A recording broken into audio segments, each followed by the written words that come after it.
Good afternoon, ladies and gents. Today I'm going to speak about a very interesting topic. It's how to survive without electricity using a small tiny solar panel like this one, or how to reduce your electric bills. I bought this solar panel for a reasonable price from the internet. What you need to get is also a solar charge controller, and I'm going to show you in this video how to run different devices like a fan and two different dry cells. This solar panel gives 24 volts. It is recommended that you connect your solar panels to a device called solar charge controller. It is used for protection, and it protects your battery as well as other devices. For example, it is used for overcharging protection and under voltage protection. This device has three parts. The first one is the solar panel. It is connected to the solar panel. The second part is the battery. It is connected to the battery. The third part is the load. It is used as an indicator for the battery, or it can be used for charging your devices as well. Now let's do the wiring. The solar panel has two wires, red and black. They are both connected under the solar panel category. Connect the red wire at the first screw. The black wire in the second screw, like this. Now the charged LED will start glowing as long as the solar panel is directed to the sun.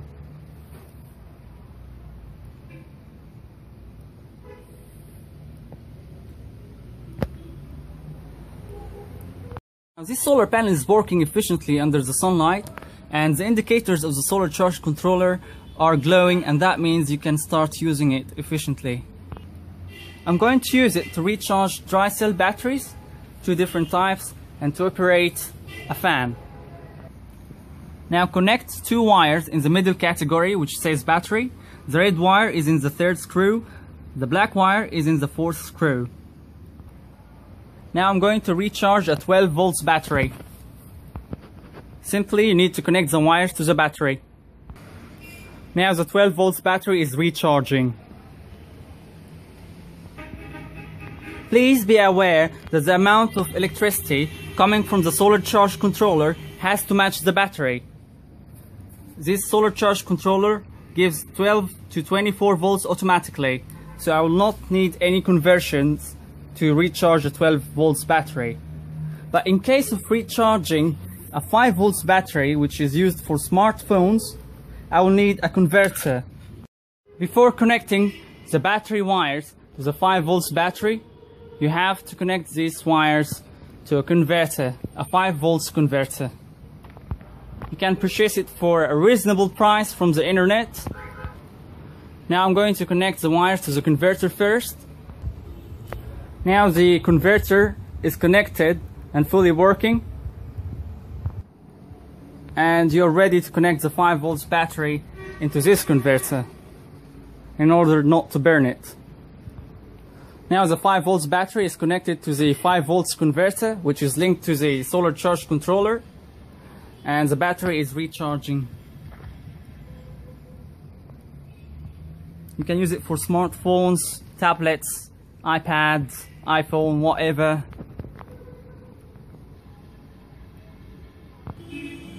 Now I'm going to install a fan to show you the kinetic energy produced from the solar energy.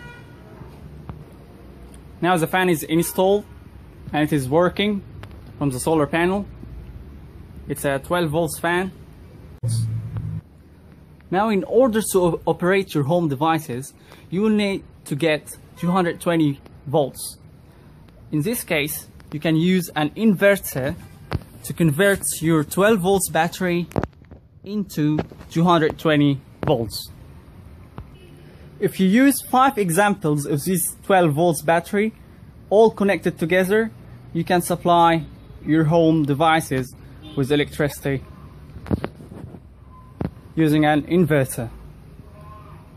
Now let's try recharging a smartphone directly from the solar panel without any batteries.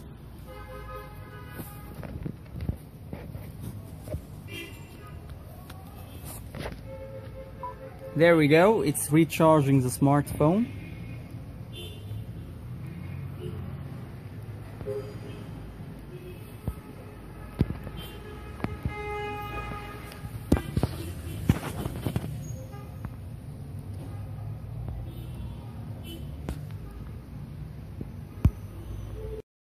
Now once you're finished recharging your 12 volts battery, you can plug it into a power converter. Obviously this is an example of power converters which is used in cars. If you plug the 12 volts battery in this converter, it's going to give 220 volts, but this is just an example, and apparently if you need to convert the 12 volts into 220 volts, you need a better converter, because this one is used for cars, but I'm just gonna show you this example. Now the battery is fixed to the power converter, and I'm going to plug a normal plug inside. Now the power converter is giving 220 volts from the 12 volts battery, and as you can see in the indicator of this screen, it's showing that the readings are saying it's 220 volts or something in between. That's it.